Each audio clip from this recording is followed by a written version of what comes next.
O SBT sempre foi conhecido como a emissora da família brasileira, um lugar onde as estrelas pareciam eternas sob as asas de Silvio Santos. Mas o jogo mudou. Com a nova gestão e mudanças drásticas nos bastidores, o clima de harmonia deu lugar a demissões polêmicas, brigas judiciais e mágoas que parecem incuráveis. Hoje vamos revelar quem são os famosos que fecharam as portas para a emissora da Anhanguera e por que eles não querem ver o logo do SBT nem pintado de ouro.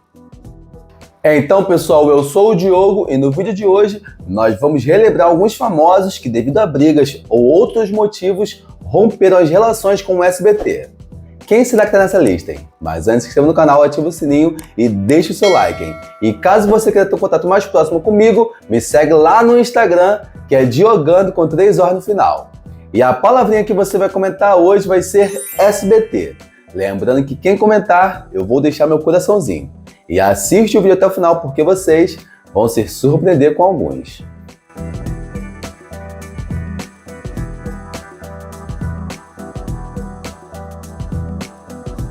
Juliana Oliveira. Juliana Oliveira construiu uma trajetória sólida e carismática como assistente de palco do De Noite com Danilo Gentili, se tornando uma das figuras mais queridas do Leite Show brasileiro ao longo de 11 anos. A sua presença era mais que um suporte, era um alicerce de humor e representatividade que humanizava o ambiente ácido do programa. No entanto, a sua saída no início de 2025 revelou que a lealdade de mais de uma década não foi suficiente para protegê-la de uma reestruturação fria, deixando um vácuo de carisma que o público sentiu de imediato. O rompimento se tornou ainda mais amargo e definitivo após Juliana mover uma representação criminal contra outro veterano da casa, Otávio Mesquita, sob graves acusações de abuso durante um próprio programa. Sabe? O programa da manhã acabou, me falaram: Ju, a gente ainda tá analisando, calma, a última etapa é com a Dani Beirute, ok. Passou dezembro, janeiro, fevereiro, me chamaram. Ju, vamos conversar? Eu falei assim, ok, chegou o momento. E aí? E aí que você tá dispensada, muito obrigada pela jornada até aqui. Eu falei assim, ué gente, mas resolveu a denúncia? Juliana, uma coisa não tem nada a ver com a outra, né? Você tem mais 6 meses de convênio aí. Quer dizer, eu fiz uma denúncia para uma empresa comandada por mulheres e nem ao menos elas me ouviram. Juliana, mas por que você não fez isso? Por que você não fez aquilo? Por que você não fez aquilo outro? Todo o hate que eu recebi na internet falando por que eu não fiz tal coisa, eu fiz. Eu fiz todo o procedimento. Eu nunca quis que isso se tornasse público. Eu só fui na justiça porque o SBT não fez porra nenhuma, entende? Mas depois de 10 anos, gente, eu só fui na justiça porque o SBT não fez nada, absolutamente nada. E é essa a minha situação atual. Que a justiça seja feita.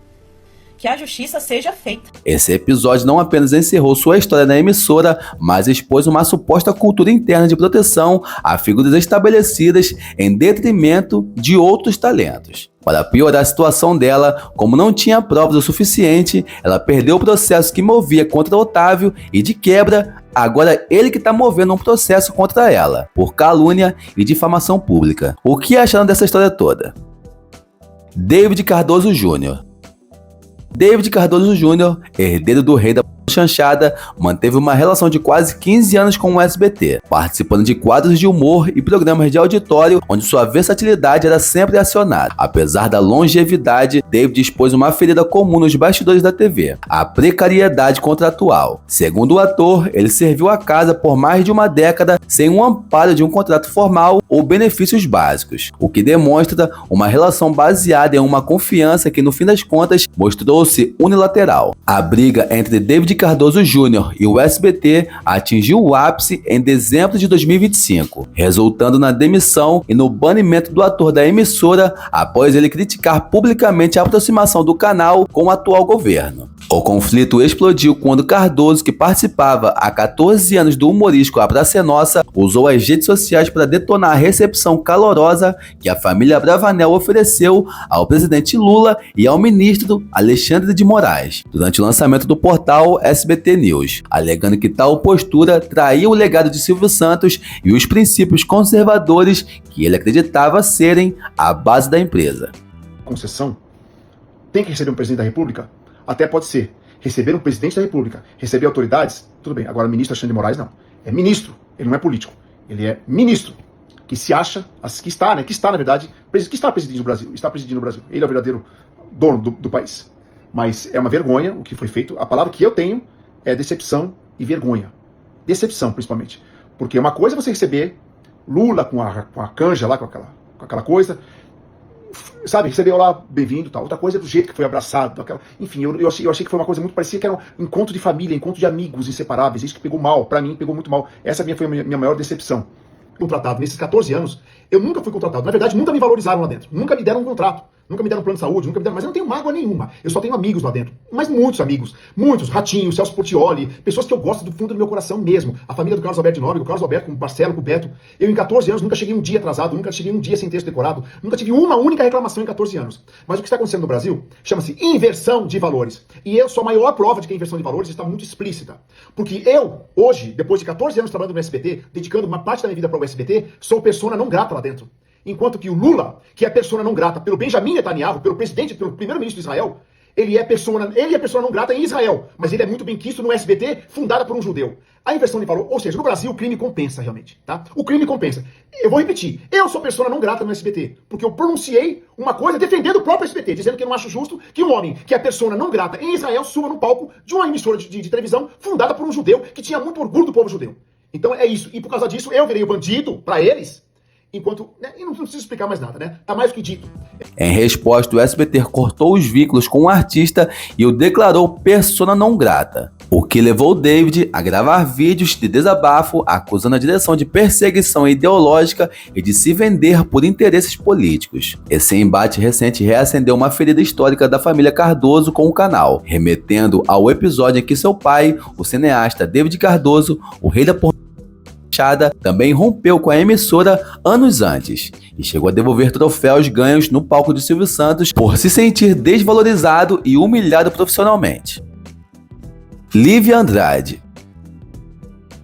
Por anos, Lívia Andrade foi vista como a pupila de Silvio Santos, brilhando no jogo dos pontinhos com uma língua afiada e uma presença de palco indomável. A sua ascensão foi meteórica, saindo das coreografias de programas musicais para o comando do Fofocalizando. No entanto, a relação começou a se desgastar quando o nível de exposição e as intrigas de bastidores superaram o prazer de estar no ar, culminando em suspensões e um sentimento de que sua imagem estava sendo desgastada por caprichos da direção. Ao trocar o SBT pela Globo, Lívia não apenas buscou novos ares, mas também uma validação profissional que sentia ter perdido na Anhanguera. Em diversas entrevistas, ela sugeriu que o ambiente na antiga casa havia se tornado tóxico e que a gratidão que sentia por Silvio Santos não justificava aceitar o desrespeito profissional da nova guarda da emissora. Hoje, consolidada no Domingão com Hulk, ela mantém uma distância segura e crítica, deixando claro que a sua fase no SBT é uma página virada e trancada a 7 chaves.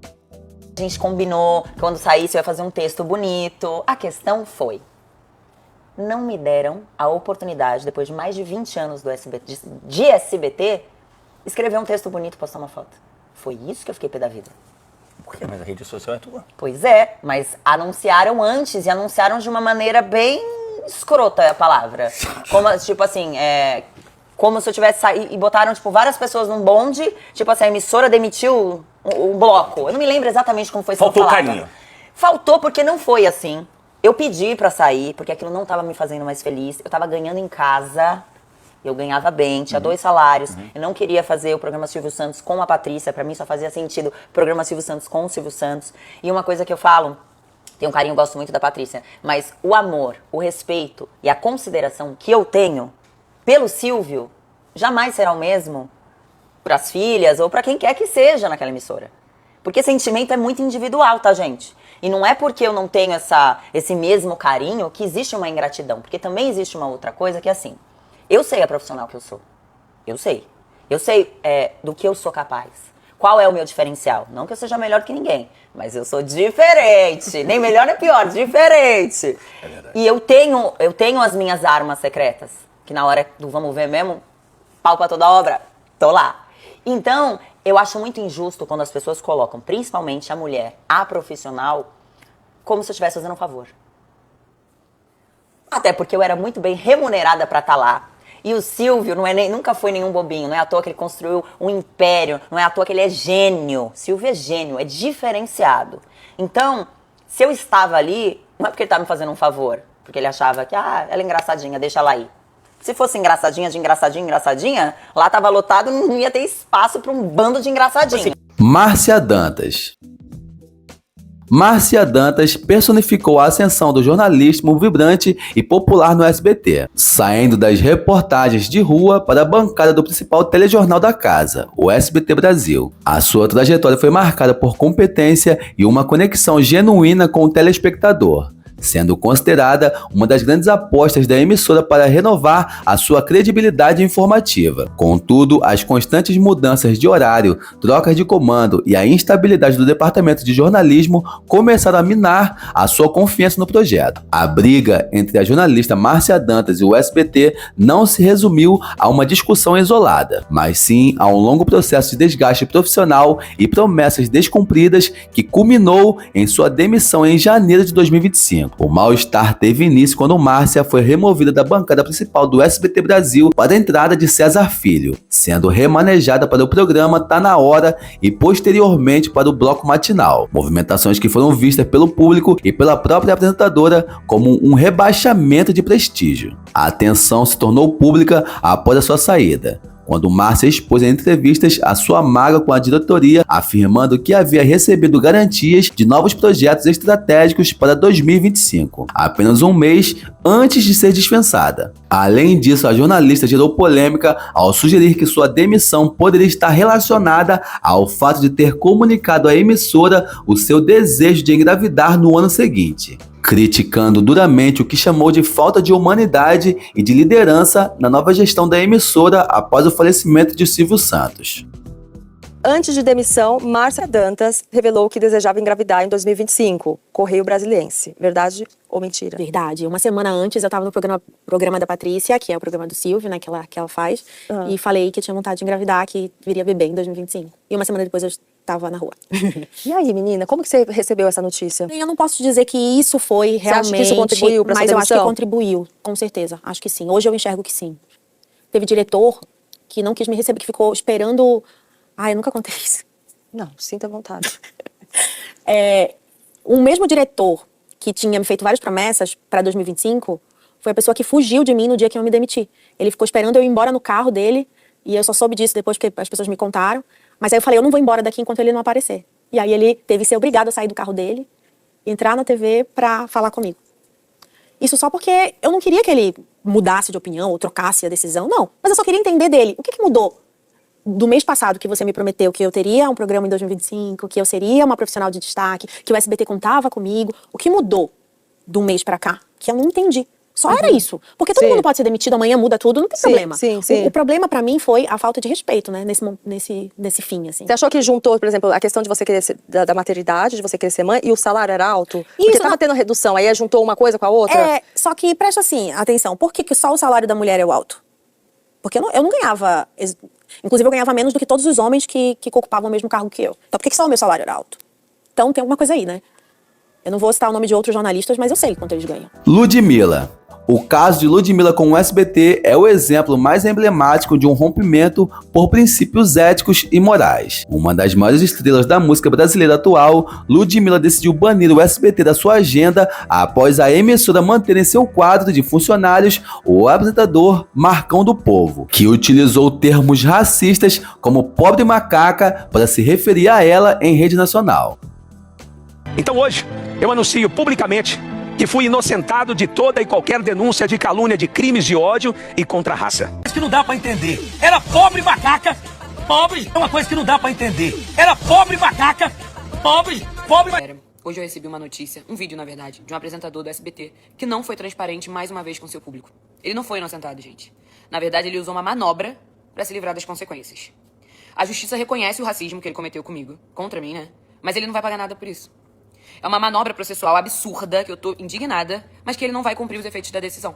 Agora, o SBT, que é uma emissora histórica, que sempre representou a pluralidade do Brasil, precisa saber que mantém em sua casa um apresentador condenado ao racismo. Eu deixo aqui minha indignação com vocês, porque é a única coisa que eu posso fazer. Eu vou tentar recorrer mais alguma coisa aqui na justiça, mas, assim, é com o estômago embrulhado que eu recebo esse vídeo e essa decisão. O conflito escalou para a esfera judicial, onde Ludmilla buscou reparação por danos morais, enquanto o canal optou por manter o apresentador em seu quadro de funcionários, o que gerou críticas públicas e um boicote por parte da cantora a programas da casa. Após anos de disputa e uma derrota inicial em primeira instância, a Justiça de Brasília reverteu a decisão em 2023, condenando ele por injúria racial e estabelecendo o pagamento de uma indenização. Para a cantora, a permanência dele no ar não é apenas uma escolha administrativa, mas um posicionamento institucional que ela se recusa a compactuar. Mesmo anos após o incidente e com a condenação judicial dele, a ferida permanece aberta porque o SBT, na visão da artista, falhou em oferecer uma reparação moral adequada e em combater o preconceito em seus bastidores. Recentemente, Ludmilla reafirmou que não pisa na emissora enquanto o ambiente não refletiu o respeito que ela e a sua comunidade merecem. Para ela, o rompimento é um ato de resistência e um recado claro de que nenhum cachê ou visibilidade vale mais do que a sua dignidade. Preciso ser muito honesto aqui. Eu não posso aceitar uma homenagem enquanto essa mesma emissora segue dando voz, segue dando espaço, respaldo e pessoas convenientes com a atitude racista, entendeu? Isso pra mim é incoerente e inaceitável. Olha esse vídeo aqui que eu vou deixar pra vocês. Então hoje, eu anuncio publicamente que fui inocentado de toda e qualquer denúncia de calúnia de crimes de ódio e contra a raça. E agradeço imensamente à família Bravanel, em nome daquele aonde todos me humilhavam, em nome daquele onde todos pisavam em mim. Ele foi lá e me estendeu a mão, atendendo um pedido de Deus. Silvio Santos. Oi, gente. Hoje eu vim aqui porque finalmente o SBT se pronunciou depois de 5 dias em silêncio. E eu vou ler junto com vocês a nota deles. Não compactuo com qualquer tipo de preconceito. Vou te contar, hein? Ao mesmo tempo que nenhuma providência foi tomada, nenhuma atitude, nada mudou. Nada mudou. E agora, na opinião de vocês, uma nota dizendo que não compactua é o suficiente, gente? Ainda mais quando não existe consequência nenhuma. Ainda mais quando a própria emissora é usada como espaço para alguém se vangloriar de uma atitude racista. E ainda agradece o apoio a toda a família Bravanel. Gente, pelo amor de Deus. Eu acredito que posicionamento de verdade precisa vir acompanhado de alguma atitude. Alguma atitude tem que ser tomada. Por isso que eu trouxe esse assunto pra cá, pra gente refletir mais uma vez. Gente, porque esse assunto, cara, que ele é muito forte. Tem que ter cuidado, tem que ter responsabilidade. E agora eu quero muito ouvir de vocês. O que vocês pensam sobre isso? Sobre esse pronunciamento? Me fala aí. Como vimos, o SBT vive um momento de transição dolorosa, onde a saída de grandes nomes expõe feridas que vão desde questões contratuais até embates éticos profundos. Qual desses rompimentos você achou mais injusto? Você acha que a nova direção do SBT está certa em limpar a casa ou está perdendo a essência que Silvio Santos construiu? Comenta aí sua opinião nos comentários. Lembrando que quem fizer aquele comentário bem legal, interessante, também compartilhar esse vídeo, eu vou fixar o comentário. Não esqueça de se inscrever no canal, ativar o sininho e fique à vontade para compartilhar esse vídeo com todos. Até a próxima. Fui!